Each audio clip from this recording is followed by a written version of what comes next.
no nome precioso de Jesus. Amém. Deus abençoe. Amém. Podemos assentar.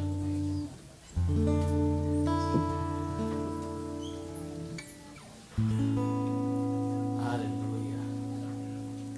Para mim é sempre um privilégio poder assumir o púlpito para compartilhar com os amados e queridos irmãos da palavra do Senhor.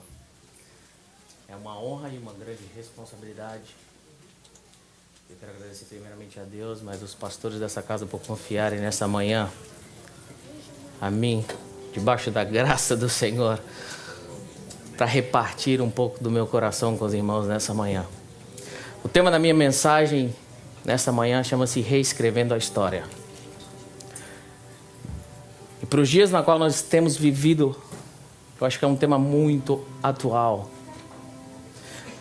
Como foi citado no parte do louvor sobre a situação na qual a nação brasileira se encontra. Está começando um momento na nação brasileira de reescrever uma história. A nação americana passa pelo mesmo momento de uma forma diferente. Se você acompanha as políticas americanas, você vai ver alguns candidatos republicanos que nunca aconteceram na história, posturas e propostas e etc. O globo terrestre está passando por uma reformulação e eu quero dizer mais claramente, está se preparando para a volta do Messias. Amém. Não se assuste com aquilo que tem acontecido na nação brasileira. É a mão do Senhor trabalhando. Às vezes nós não conseguimos enxergar porque é difícil, mas eu vou mostrar para você hoje períodos bíblicos na qual o povo sofria. Mas era o Senhor trabalhando por amor a uma nação, por amor às pessoas que dobram os joelhos diante de uma nação para orar e clamar para que a mão do Senhor venha sobre a nação. E eu creio que existem pessoas ali naquela nação clamando para que a mão do Senhor intervenha. Estamos vendo os começos do agir do Senhor na nação brasileira. Primeiro ele precisa chacoalhar, limpar. A história do Brasil está recomeçando. E isso nós sabemos que não se dão e não tem se dado as manifestações, mas as orações dos amados irmãos durante longos anos e anos a fio. Senhor, sara essa nação, transforma o Brasil, muda a nossa história. Senhor, cura essa nação. Senhor, endireita essa nação.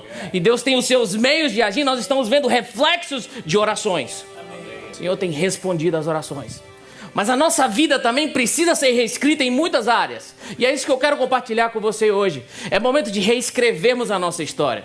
Talvez você entrou o ano de 2016 traçando os seus alvos, os seus objetivos. Objetivos talvez não alcançados no ano de 2015. É sempre assim. No início do ano nós traçamos os nossos alvos e vamos com aquela empolgação. Mas aí vem o ano e começa o cansaço e a fadiga. E a gente já esquece os alvos que foram traçados. E chegamos no final do ano e não conseguimos completar nada.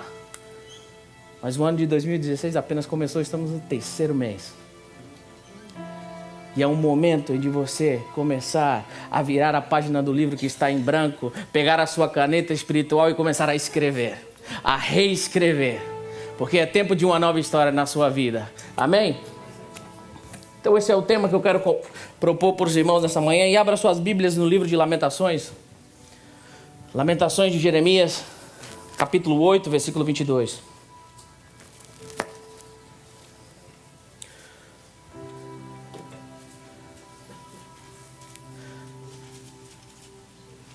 Lamentações, capítulo 8.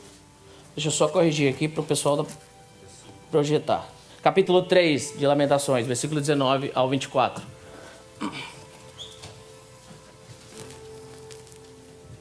Mas imagine você se nós vivêssemos uma vida sem segundas chances. Imagine você se fosse tirado da sua mão a oportunidade de escolha. Como seria a nossa vida? Coisas faladas, ações. Falei, não tem como acertar, não tem como fazer, não tem como voltar atrás. Falei, está falado. Ou algumas ações que aconteceram e você não tem a capacidade. Imagine se nossa vida não tivesse a opção de escolher e fazer novamente. Eu acredito que muitos de nós viveríamos uma solidão profunda. Uma solidão angustiante. Porque não teríamos a capacidade de reparar os danos E existem coisas que não são capazes de serem reparadas, mas outras que nos possibilitam voltar atrás e começar novamente. E Deus, Ele é um Deus de segundas chances. Assim foi com o povo dele na história. Você que sabe muito bem a história do povo de Israel, no livro de Lamentações é um livro na qual o profeta se lamenta pelo ocorrido com o povo de Deus. Imagine você tendo o chamado do profeta Jeremias. Eu costumo dizer que é chamado, ninguém ora na frente do altar hoje para receber, né, pastor? Olha, vamos orar aqui nessa manhã para você receber a unção de Jeremias. Glória a Deus. Ok, você vai orar, você vai pregar, você vai se esbaldar pregando e falando, ninguém vai te ouvir, ninguém vai dar crédito. Você não vai ter ibope nenhum.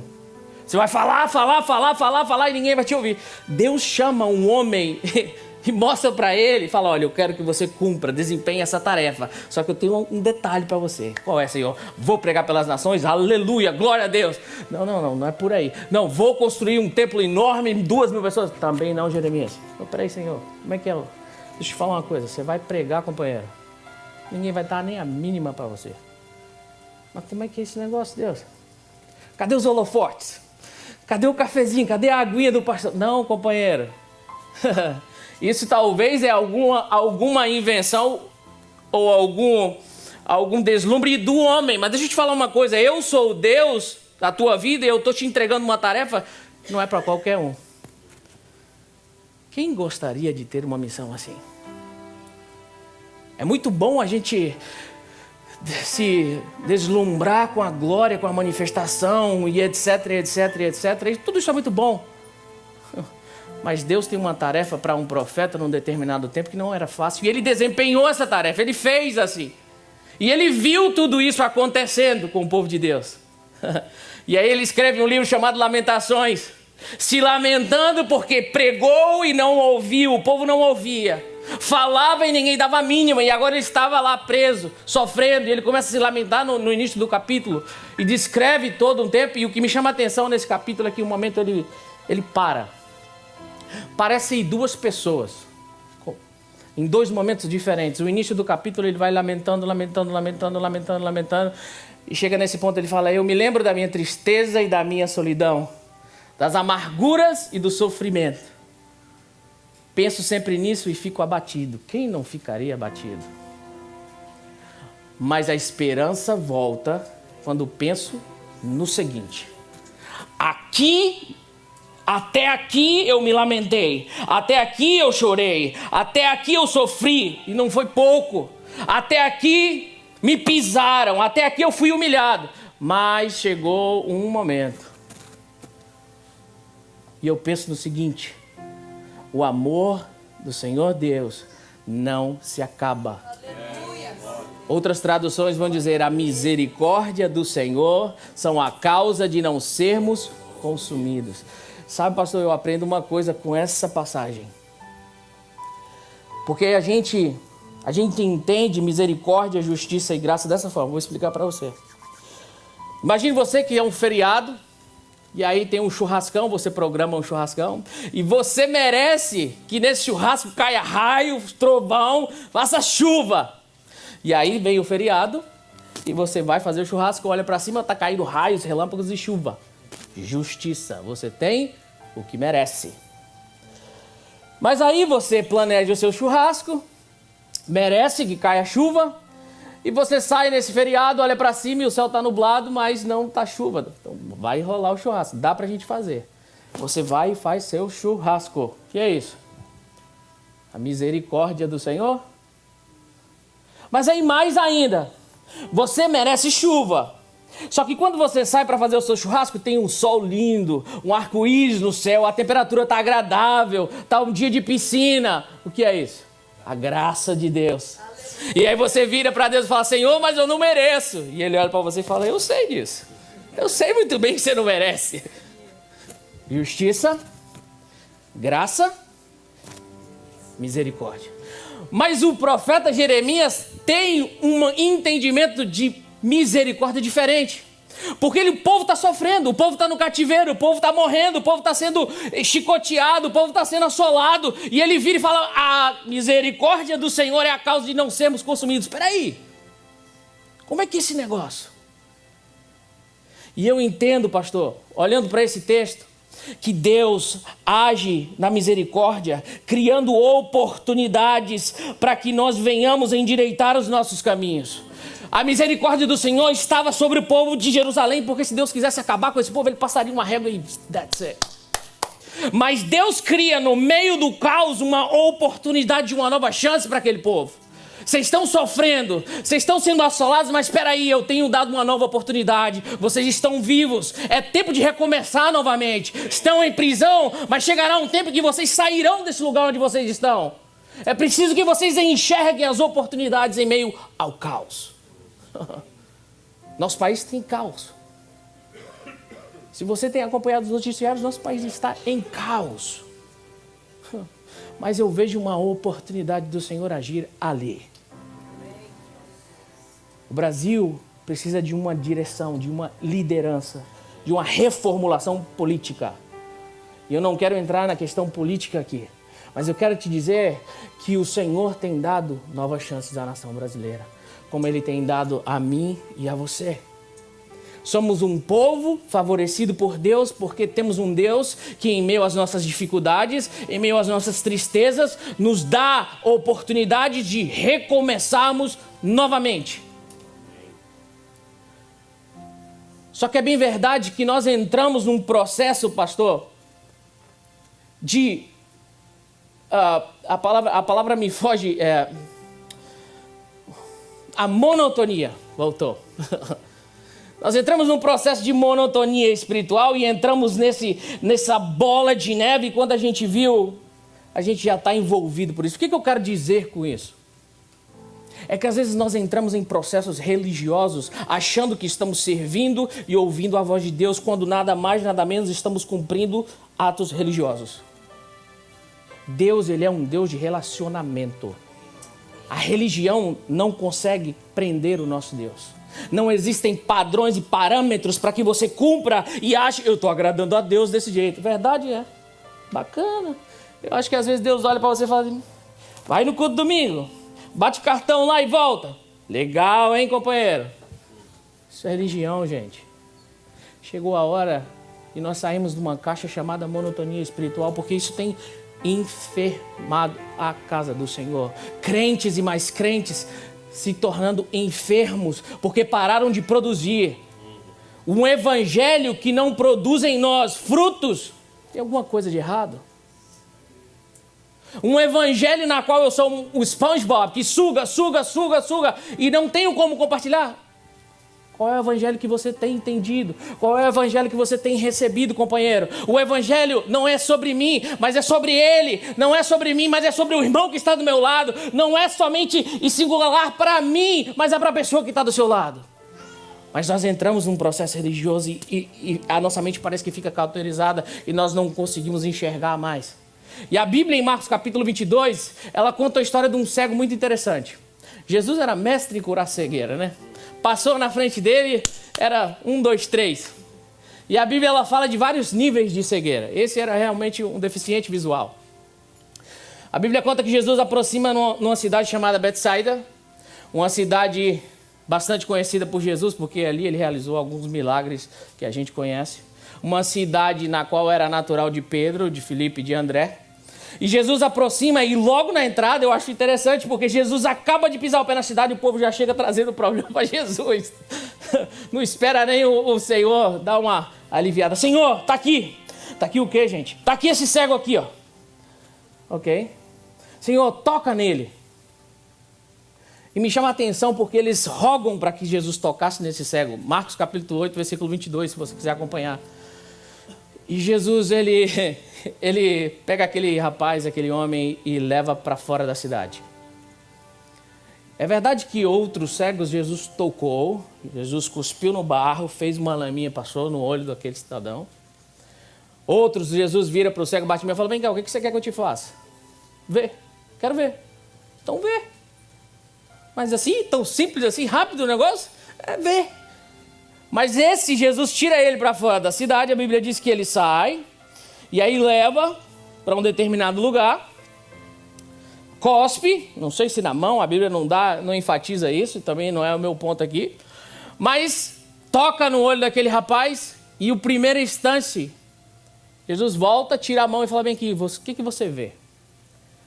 E ele fala assim, eu vejo homens como árvores, é isso? Eu vejo o homem como árvores. E o que me chama a atenção nesse texto são as duas definições que esse cego dá de imediato. Eu procurei um pouquinho averiguar a vida desse rapaz de Betsaida, mas não encontrei algo que me dissesse detalhadamente o que ele era, o que ele fazia, quem era esse rapaz. Mas eu consigo entender que talvez esse homem um dia enxergou. Talvez esse homem um dia tivesse visão. Talvez esse homem não nasceu cego como aquele outro cego que as pessoas viram para Jesus e falam, Jesus, ele nasceu cego por quê? Por causa do pecado da mãe dele e do pai? E aí Jesus vira e fala o quê? Esse rapaz é cego? Para que a glória de Deus seja manifestada. Quem iria entender isso? Mas nesse caso aqui, apropriadamente, ele fala, eu estou vendo homens como árvores. Homens, tudo bem, a gente pode entender que ele estava ali se relacionando, criou uma imagem, mas árvores, uma pessoa que nunca viu, como pode definir assim tão rapidamente? Então eu posso entender que esse rapaz um dia tivesse visão, mas que por algum acaso foi corrompida. Também vejo uma atitude nele diferente de outros cegos, porque Bartimeu, enquanto Jesus passava no meio da multidão, ele ouviu falar que Jesus passou, ele falou, nós vamos fazer uma escola de samba aqui agora, companheiro. Levanta aí, Jesus, filho de Davi! Jesus, e o povo, cala a boca, rapaz! Jesus, filho de Davi! E quanto mais o povo mandava ele calar a boca, mais ele gritava, porque ele queria atrair a atenção do mestre. Tinha uma necessidade, sabia que ali estava a solução do seu problema e precisava manifestar. Mas tinha uma multidão, e ele não se contém, Jesus! E o povo cala a boca, até que Jesus fala, peraí, tem alguém me chamando aí. E Jesus vai até esse rapaz. O outro cego da mesma forma. Mas esse rapaz, em especial, as pessoas trazem ele diante de Jesus. Não foi ele que veio, mas as pessoas o trouxeram. E Betsaida, infelizmente, criou-se uma cultura de incredulidade. Talvez por isso Jesus o tira fora dessa cidade, do environment, do seu... como se diz environment, gente? Do seu meio, obrigado. Do seu meio de relacionamentos. É muito bom nós termos relacionamentos, mas cuidado com o meio em que você se relaciona. Eles podem te levantar ou podem te abater. Nós somos o resultado dos nossos encontros. Não esqueça disso. Nós somos influenciados. Você fala, não, eu não me influencio. Você que pensa. Você que pensa. Eu já achei que eu não me influenciava, mas aí quando eu olhava, onde é que eu estou? Da corda que eu desci, estou no fundo do poço. Nós somos influenciáveis. Não foi à toa que quando os príncipes de Israel foram espiar a terra, apenas 2 se salvaram, de 12. 10 se corromperam, foram influenciados. Mas enquanto se estendeu, falou, opa, eu me estendo. Sadraque, Mesaque e Abednego não se corromperam porque estavam em relacionamento. Ninguém sabe se eles eram parentes ou não, mas foram os únicos diante de uma nação que não se dobraram. Então, nós somos resultado de quem nós nos relacionamos. Você quer crescer espiritualmente? Cole do lado de alguém que tem fome e sede de Deus. Não vai atrás de fanfarrão que você não vai achar, crescimento espiritual não vai acontecer na tua vida. Se você quer farra, beleza, encoste alguém que vai para balada. Mas se você tem fome e sede de Deus, cole alguém que tem fome e sede de Deus. Ele vai te influenciar. Tenho certeza disso. Mas enfim, esse rapaz chega, dá essas definições. E o que eu quero dizer com a ilustração desse cego é que muitas vezes o sistema na qual nós entramos de uma monotonia espiritual dificulta a nossa visão e nós não conseguimos enxergar que estamos dentro desse ciclo vicioso. E uma pessoa cega, ela não consegue caminhar sozinha, ela precisa de um aparelho chamado muletinha. Hoje talvez tenha algo mais sofisticado, mas antigamente era o tal da muleta, né? E você sai assim batendo. Gente, quantas pessoas estão dentro da casa do Senhor carregando muletas espirituais? Há 10, há 15, há 20 anos. Pararam no tempo.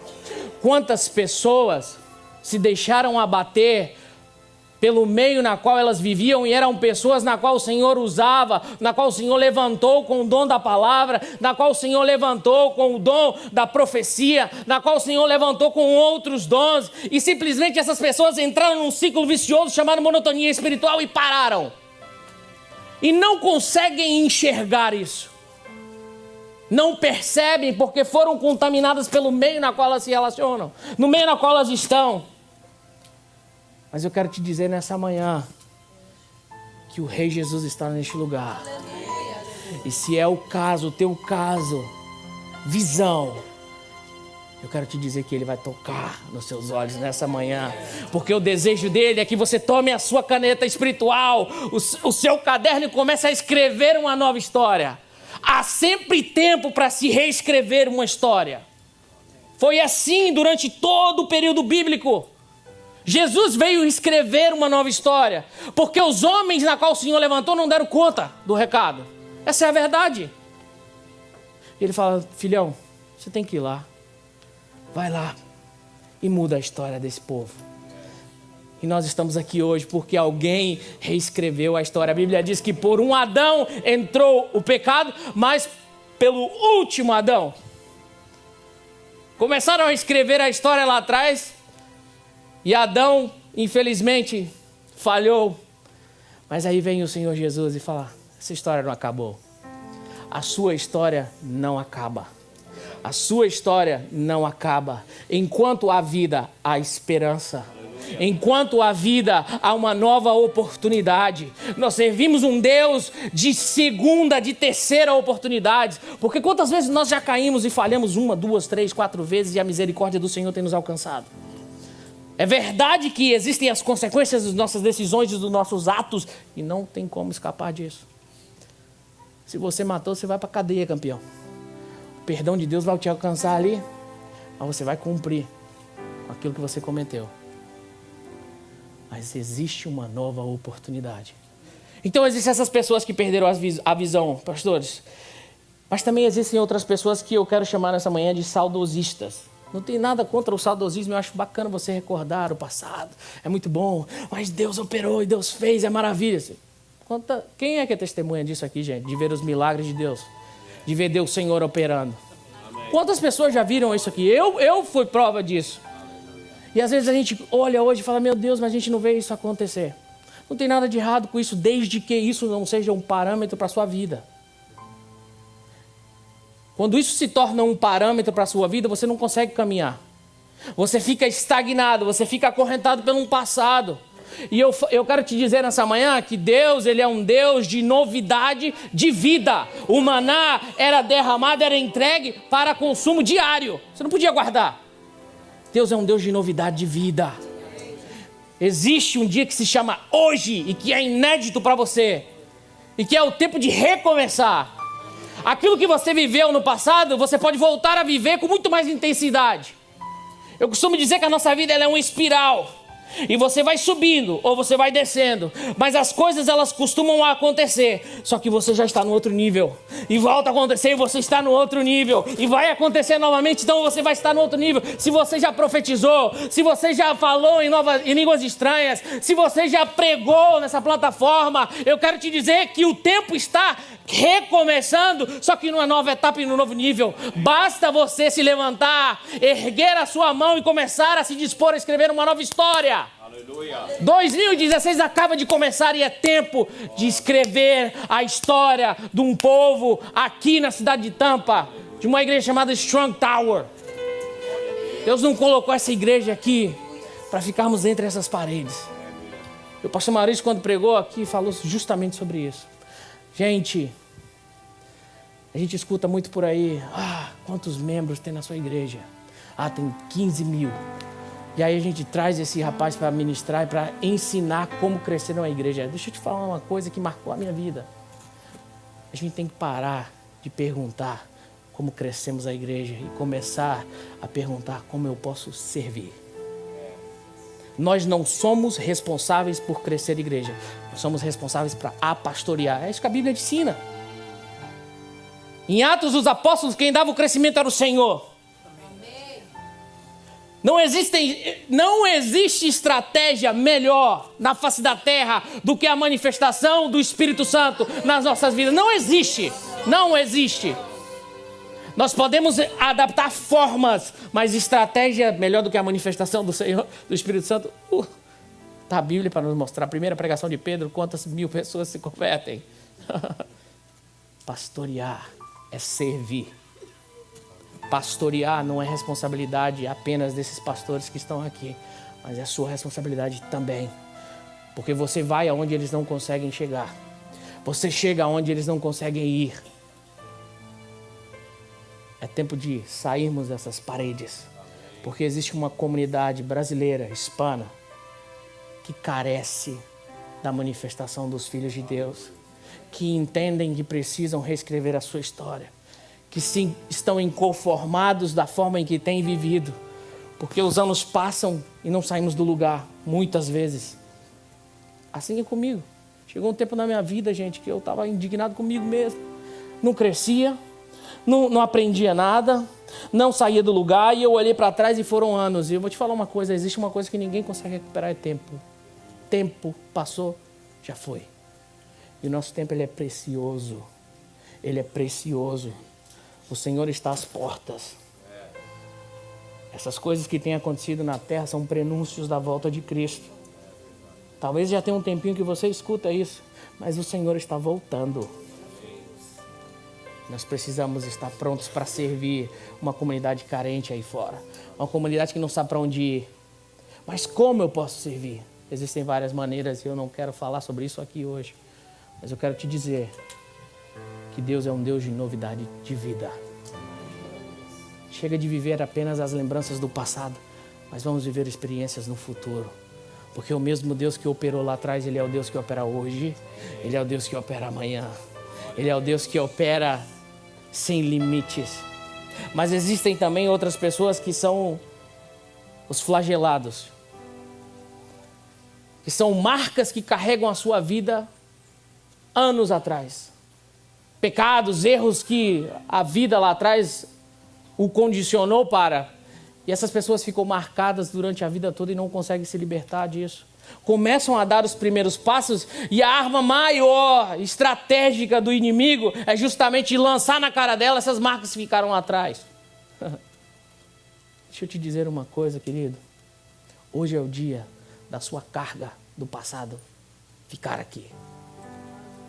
Chegou o dia de você drop, deixar, derrubar. Acabou. Sabe por quê? Porque quando o meu Senhor, o teu Senhor, Ele morreu lá naquela cruz, Ele morreu pelos nossos pecados. Romanos diz que Ele morreu quando ainda nós éramos pecadores. Não deixe isso atrapalhar a sua caminhada.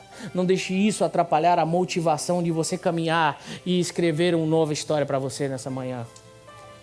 Essa marca que está talvez no seu coração, na sua alma, não sei, mas que você carrega durante anos e fala, mas pastor, eu não consigo me libertar disso, isso vem me esbofetear. Esse é o dia de você se entregar ao Senhor Jesus. Jesus, eu já carreguei até aqui, não dá mais. Eu quero viver uma nova história, eu quero viver um novo tempo. E eu coloco isso diante de ti.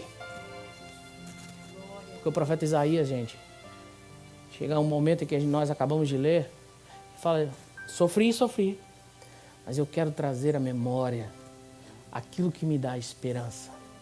E o que nos dá esperança? Jeremias diz, são as misericórdias do Senhor, o amor do Senhor. Essa são a causa de nós não sermos consumidos.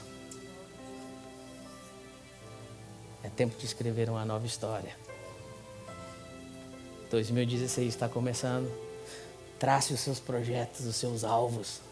Na minha casa eu tenho um quadro que eu acho que eu escrevi isso há, 4 anos atrás, 3 anos atrás. 4 anos? 5?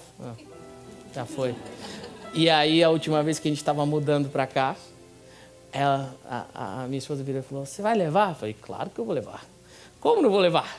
Porque eu tenho visto acontecer um por um.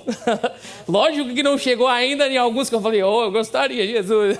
Mas eu tenho visto... Deixa eu te falar, pequenos progressos são progressos. Às vezes nós não valorizamos os progressos. Às vezes nós mudamos um pouquinho na nossa vida e falamos, você não mudou nada. Tem gente para falar isso, né? A gente não tem ninguém para te levantar, mas te derrubar. Mudou o quê? Não estou vendo. E uma irmã, talvez, que tinha o costume de falar um pouquinho mais, começa a ponderar. Só porque uma semana ficou calada, mudou o quê? Achou o quê? Gente para apontar o dedo é muito fácil. Mas gente para nos ajudar nesse processo que todos nós estamos, é difícil. Mas pequenos progressos são progressos. Então, esses alvos têm acontecido e eu creio que todos eles, no tempo do Senhor, irão se completar. Assim também é com a sua vida. Trace os seus objetivos, porque você sabe para onde você está indo. Quando você não tem um foco, quando você não tem um objetivo, você caminha para lá e para cá, para lá e para cá, para lá e para cá. Trace, coloque diante do Senhor.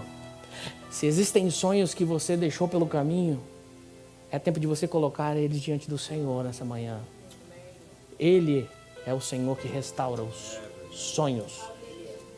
Quando nós sonhamos, o mundo brilha para nós. Nós temos a alegria de viver. Porque corremos atrás dos nossos sonhos. Nem sempre alcançamos, mas temos algo que nos tira do lugar de conforto para corrermos atrás disso. Amém? Se coloque de pé. Eu quero orar com você nessa manhã, junto com os pastores dessa casa. Se você entende nessa manhã que chegou o tempo de você se lançar no altar do Senhor e receber o favor de Deus nessa manhã,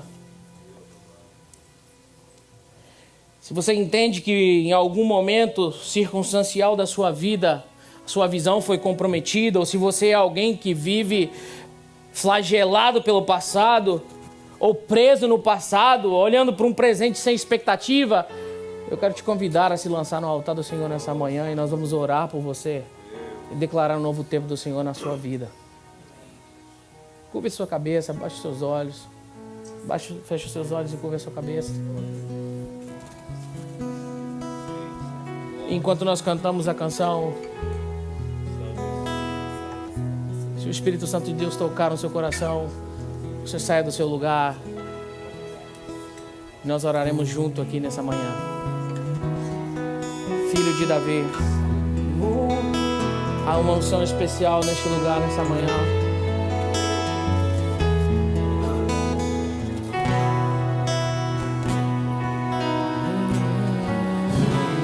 Filho de Davi,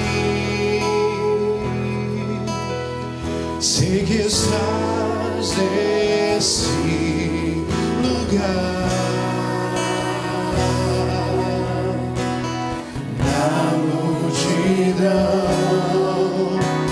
Eu clamo teu nome, o teu favor eu vou alcançar. Filho de Davi, sei que estás neste lugar.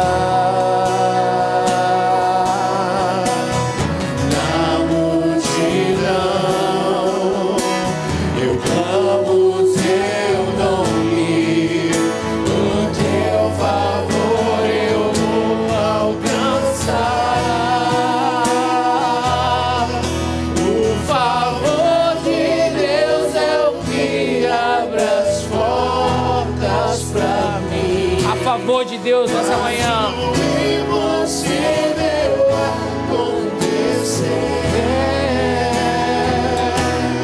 Se estou fraco, me levanta, não me abandonará.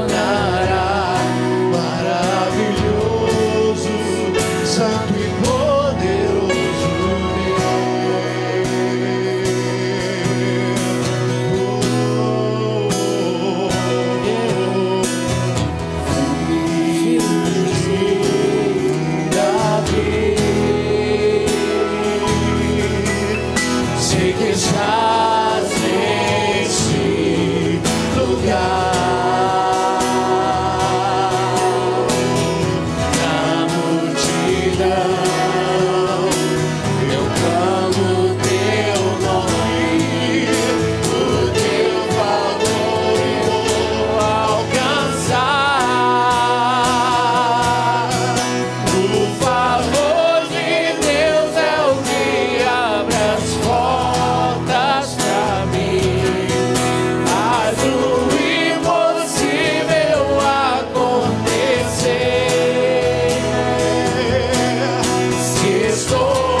poderoso Deus, maravilhoso, santo e poderoso Deus. Não se limite, querido.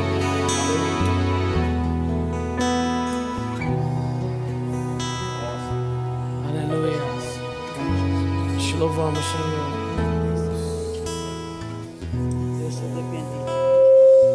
Pai, nós colocamos as nossas vidas, a vida desses amados irmãos que estão aqui na frente nessa manhã, ó Deus. E entendem, têm o desejo de escrever uma nova história, de dar um novo rumo à sua vida, Pai. E o Senhor os conhece, o Senhor conhece o coração de cada um deles, Deus. Senhor, eu não sei qual a carga, quais essas feridas, mas o que eu sei é que eles se dispuseram a estar no Teu altar e que a Tua presença ela é real neste lugar. Então o Teu Espírito Santo, Ele vá ao mais profundo desses corações nessa manhã, Senhor Jesus. E tira toda a tristeza, toda a amargura, Senhor. Quebra todas as correntes, Deus. Senhor, e derrama a Tua graça, o Teu amor e a Tua misericórdia sobre a vida desses meus irmãos, ó Pai. Pai, que esse dia possa ser um marco na vida de cada um deles, ó Senhor. Esse dia possa ser o início de uma nova etapa, Senhor. E que as pessoas possam ver a manifestação do Senhor na vida deles, ó Pai. Através daquilo que o Senhor irá fazer, ó Deus. Espírito Santo de Deus, incomoda, conduz, mostra. Abra, Senhor, os ouvidos espirituais dos meus irmãos, Senhor, para que eles possam ouvir e discernir a Tua voz. E entender os tempos na vida de cada um deles, ó Pai. Mas que eles possam estar debaixo da Tua vontade, Senhor. Conduze-os, ó Pai, em o nome de Jesus. É que nós oramos. Amém e amém. Pastor.